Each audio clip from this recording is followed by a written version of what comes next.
नमस्कार। Jammu Kashmir and Ladakh high court ने bar council of India के नियमों के तहत प्रावधानों का हवाला देते हुए स्पष्ट रूप से कहा कि महिला वकील अपना चेहरा ढककर न्यायालय में पेश नहीं हो सकती।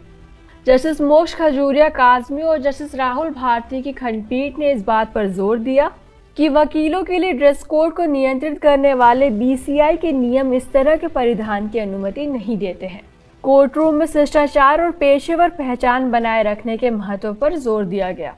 ये मामला तब शुरू हुआ जब खुद को वकील बताने वाली एक महिला चेहरा ढककर न्यायालय में पेश हुई।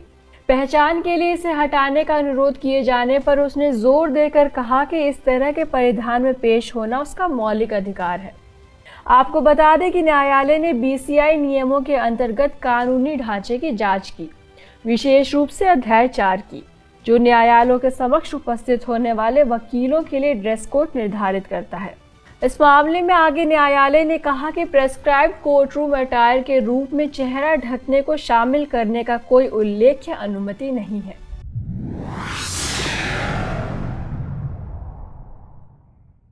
नमस्कार। बार काउंसिल ऑफ इंडिया ने एनरोलमेंट फीस को बढ़ाकर 25,000 रुपए करने के निर्देश देने के लिए सुप्रीम कोर्ट में आवेदन दायर किया। आपको बता दें कि वर्तमान में एक निर्णय के अनुसार एनरोलमेंट फीस 750 रुपए है। ये आवेदन गौरव कुमार बनाम भारत संघ मामले में दायर किया गया, जिसमें सुप्रीम कोर्ट ने जुलाई 2024 में अपने निर्णय में कहा था कि बार काउंसिल एडवोकेट एक्ट 1961 की धारा 24 के तहत निर्धारित फीस से अधिक एनरोलमेंट फीस नहीं ले सकती। वर्तमान आवेदन के माध्यम से बीसीआई ने केंद्र सरकार को फीस बढ़ाने के लिए एडवोकेट एक्ट में संशोधन करने के लिए कदम उठाने के निर्देश मांगे हैं। इस मामले में जस्टिस पीएस नरसिम्हा और जस्टिस मनोज मिश्रा की खंडपीठ के समक्ष सीनियर एडवोकेट और बीसीआई के अध्यक्ष मनन कुमार मिश्रा ने न्यायालय को अवगत कराया कि बीसीआई 1961 के अधिनियम में संशोधन कर एनरोलमेंट फीस को संशोधित कर 25,000 रुपए करने और सामान्य वर्ग के लिए बीसीआई का निधि शुल्क 6,250 रुपए करने के निर्देश चाहता है और SC/ST के लिए बीसीआई राज्य बार काउंसिल को 10,000 रुपए और बार काउंसिल ऑफ इंडिया को 2,500 रुपए होगा और बार काउंसिल ऑफ इंडिया को RBI इन्फ्लेशन कैलकुलेटर के अनुसार इसे संशोधित करने की स्वतंत्रता होगी। मिश्रा ने स्पष्ट किया कि उन्होंने इस संबंध में ministry of law and justice को भी अभ्यावेदन दिया। उन्होंने कहा कि वे न्यायालय के समक्ष है, जिससे सरकार को उनके अभ्यावेदन पर विचार करने के लिए निर्देश पारित किया जा सके। नमस्कार। सांसद और ऑल इंडिया मजलिस-ए-इत्तेहादुल मुस्लिमीन के अध्यक्ष असदुद्दीन ओवैसी ने सुप्रीम कोर्ट में जनहित याचिका दायर की, जिसमें प्लेसेस ऑफ वर्शिप एक्ट 1991 को लागू करने की मांग की गई।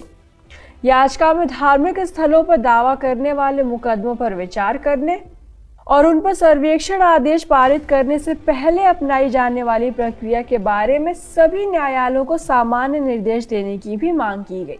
चीफ जस्टिस संजीव खन्ना और जस्टिस संजय कुमार की खंडपीठ ने जनहित याचिका को अधिनियम की चुनौती या कार्यान्वयन से संबंधित अन्य लंबित याचिकाओं के साथ संलग्न कर दिया, जिस पर 17 फरवरी को सुनवाई होगी। आपको बता दें कि न्यायालय 1991 अधिनियम की संवैधानिक वैधता पर सवाल उठाने वाली याचिकाओं के एक समूह पर विचार कर रहा है, जो 15 अगस्त 1947 की स्थिति से पूजा स्थलों के धार्मिक चरित्र को बदलने पर रोक लगाता है।